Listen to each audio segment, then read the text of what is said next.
Good day everyone. We are the BS Ed English 2B students and we will be presenting our needs assessment having the BS Ed 1B Filipino students as our respondents. So, the title of our needs assessment is Exploring the Reading Strategies of the First Year Bachelor of Secondary Education major in Filipino students at Central Mindanao University.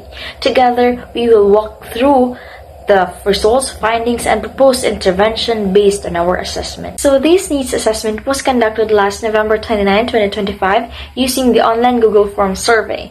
The specific question that we gave is aimed to analyze their cognitive, metacognitive, and their affective reading strategies. Through the use of this, we will be able to identify gaps or problems through their reading strategies, and we will be able to propose the perfect intervention that would cater or answer the problems that they may have. For the data gathering process, the researcher utilized the Reading Strategies Questionnaire by Fakiti 2006.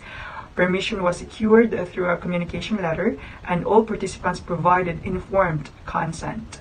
The questionnaire focused on three main areas. The first one is the cognitive strategies such as summarizing and using context clues.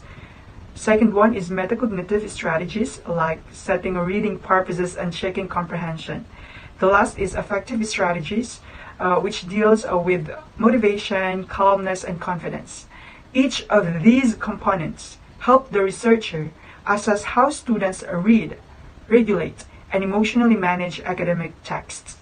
The researchers' participants were 30 students from first year Bachelor of Secondary Education major in Filipino at Central Mindanao University. They were chosen deliberately because they are the target group whose reading strategies were to be analyzed. Through consent forms and proper communication, these students provided valuable insights that would later guide the creation of a relevant intervention program. The conduct of the needs assessment showed several strengths. First, participants demonstrated a high level of cooperation, which contributed timely to data collection. Second, the online format ensured efficiency and organization.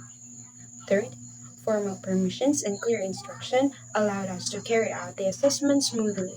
Overall, data retrieval and processing became faster and accurate. Despite the strengths, there were also limitations. Some participants experienced internet issues, causing delays in responses.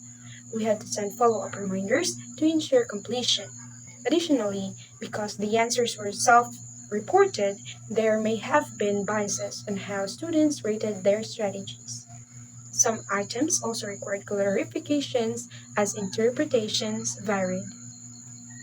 Our key findings reveal that students showed high use of cognitive and metacognitive strategies, reflecting their ability to process information and regulate reading behaviors. However, their effective strategy use was low. This means many students struggled with motivation, confidence, and stress management when reading because effective strategies influence comprehension and persistence. This gap underscores the need for intervention, focus, and emotional and motivational support.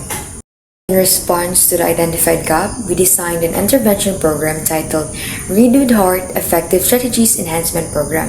This will run for 4 to 6 weeks with 1 to 2 sessions per week, and each session lasting about 45 to 60 minutes. This program specifically targets students' emotional and motivational needs during reading. So at the end of the interventions, our objectives include improving intrinsic and extrinsic reading motivation. Second is strengthening emotional regulation to reduce anxiety. Third is enhancing reading confidence using strategies like self-talk and journaling. Fourth is encouraging healthy reading habits such as mindful breaks. 5 is helping students independently apply effective strategies in academic tasks. The program is learner-centered and focuses on emotional well-being. It follows a scaffolded approach beginning with motivation, followed by stress regulation, confidence building, and finally, resilience. Activities are both individual and collaborative, with reflective journaling to help students monitor growth. Engaging reading materials are also incorporated to sustain interest. Students will participate in guided reading with emotional support, collaborative reflections, and strategy application in real tasks. Feedback will be provided through observation checklists, journals, behavioral logs, and self-assessments. Teachers will have constructive feedback to build confidence. Technology will play a role through educational videos, timers with calming music, digital journals, and online platforms. In addition, peer support groups will help students discuss challenges, motivation, and emotional strategies, creating a safe and collaborative learning environment. Resources include motivation cards, self-talk scripts, emotional regulation guides, reading passages, and grounding tools. Progress will be monitored through weekly checklists, journal observation notes, and recognition budgets that track improvement in motivation, confidence, and resilience. The program will conclude with a showcase of motivation cards and confidence journals where students share their personal reflections. Evaluation will rely on surveys, reflection responses, post-intervention RSQ results, and teacher observations to determine the program's effectiveness.